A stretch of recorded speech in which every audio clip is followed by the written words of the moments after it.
ہوں ہر چیز انجینئرنگ ہوئے گی جی دوئے پاسے کے اندر نہیں. وہ جی دیکھیں شیخ عبد القادر جیلانی رحمۃ اللہ علیہ کا ایک مرید تھا, آپ کو وضو کروایا کرتا تھا. ایک بار اس نے لوٹے کی جو ٹوٹی ہے نا وہ قبلہ رخ نہیں رکھی. ایک کیڑا دین ہے, ایک کیڑی آیت ہے, کیڑی حدیث ہے کہ قبلہ رخ ٹوٹی رکھنی ہے لوٹے دی.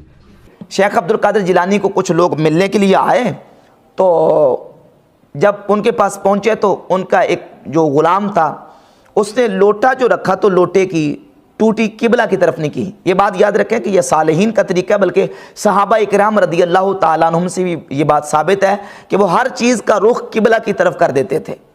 تو یہ اولیاء اللہ کا طریقہ اور ان کے آداب اور مستحبات میں سے ہے کہ جو بھی چیز ہے اس کا رخ قبلے کی طرف کر دیا جائے. اب مرید کی چونکہ تربیت بھی تھی لیکن اس کے باوجود اس نے کوتاہی کی اور لوٹے کی ٹوٹی جو ہے وہ قبلہ کی طرف نہ کی. تو شیخ عبد القادر جیلانی رحمۃ اللہ کے پاس جو بندے آنے والے تھے, یہ کتاب بہجت الاسرار جس کو مرزا صاحب کہتا ہے بہجت الاسرار, بہجت الاسرار جس کو پڑھتا ہے یہ بہجت الاسرار میں شیخ شنوفی انہوں نے اس بات کو 101 نمبر صفحے پر اس واقعے کو بیان کیا کہ جب وہ لوگ آئے تو انہوں نے لوٹے کی طرف دیکھا اور اس غلام کی طرف دیکھا. تو شیخ عبد القادر جیلانی غوث پاک سرکار رضی اللہ تعالیٰ عنہ کو اس پر ملال ہوا کہ میرے غلام اور میرے خادم نے اس طرح کیوں کیا ہے کہ مستحب کو ترک کیا. تو آپ نے جلال سے اس کی طرف دیکھا تو وہ آپ کی نگاہ کی تاب نہ لاتے ہوئے جاں بحق ہو گئے. اب اس کا مذاق اڑایا. دسو تو وہ جناب ان کو اتنا جلال آیا, انہوں نے ایک نگاہ مار کے نا مرید کو جلا کر بھسم کر دیا.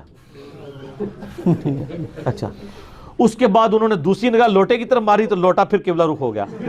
ظاہر لوٹے نے تو نہیں مرنا نا, لوٹے نے کہا منو ساڑن لگے نے لوٹا آپ یعنی انہوں نے سیدھا کر دیا, ٹھیک ہے نا.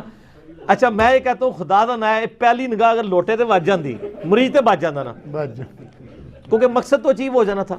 سر یہ کہانی ہے, ٹوٹلی کہانی ہے. اب حالت یہ ہے کہ یہ سارے بڑے بڑے بزرگوں کے مزارات امریکہ کی بمباری میں عراق کے اندر ڈیمیج ہوئے ہیں, کوئی کچھ نہیں کر سکا. وہ بزرگ جن کی ڈیوٹیاں تھیں راوی کے پل کو, جیلم کے پل کو, سیالکوٹ کے پل کو بچانے کی, ان بزرگوں کے مزارات کے اوپر آ کے دہشت گردوں نے بم پھاڑ دیے اور بزرگ کی حفاظت نہیں